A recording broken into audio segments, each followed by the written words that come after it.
Now I can say it. My hairline had not moved backwards. The shedding had stopped. I had lost no more visible ground. Hallelujah. Finasteride and minoxidil had worked for me before, but in May 2025, when my wife and I decided to try for a baby, I stopped finasteride.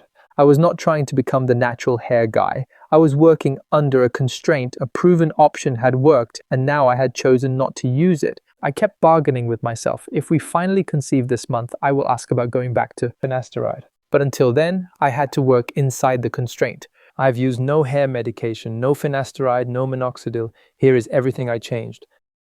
From March onward, I stopped waiting for one replacement product and built the best system I could repeat. Years of grinding my teeth eventually cost me a tooth. It felt like the last visible piece of a system I had ignored. My jaw clenched and my temples and face felt tight. That changed my approach. I stopped treating hair as an isolated object. I dug deeper and started reading the research. So I started daily scalp and face work. For the first 2 months, about 20 minutes a day. I used a wooden comber and massager across my face, temples, and scalp, using a lymphatic-style stroking sequence to loosen the surrounding areas. After that, I pinched, moved, and loosened the scalp until the skin reddened. Man, it was tight and painful. After about 2 months, the skin felt noticeably looser. I cut the routine to around 10 minutes, and that was enough to maintain the feeling. I applied virgin coconut or olive oil during the morning massage and again before bed. Every 4 days, I used a 1-millimetre dermastamp with an alarm so it did not depend on memory. My wife started cooking a Blue Zone, Japanese-inspired longevity tray. It put better food in front of me every day instead of leaving it to willpower. Then I started running. This matters because I was weak and I hated cardio. My first laps were hell. My stomach hurt and by the end I was almost walking. But I knew that if I kept giving my body the same signal, it would adapt. Eventually, I built a daily 2 to 3 kilometre morning jog.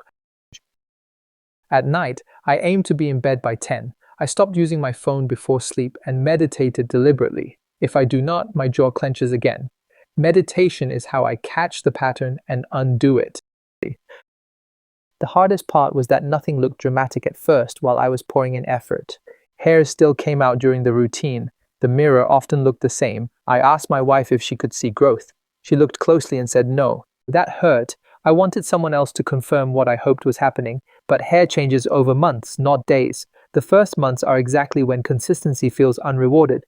I do not see one habit as the magic answer. Each part had a different role. Stacking them was how I gave myself the best chance. The combination was the strategy. What worked for me was treating the whole system consistently. Now look at the photographs again. March 28th was the short baseline.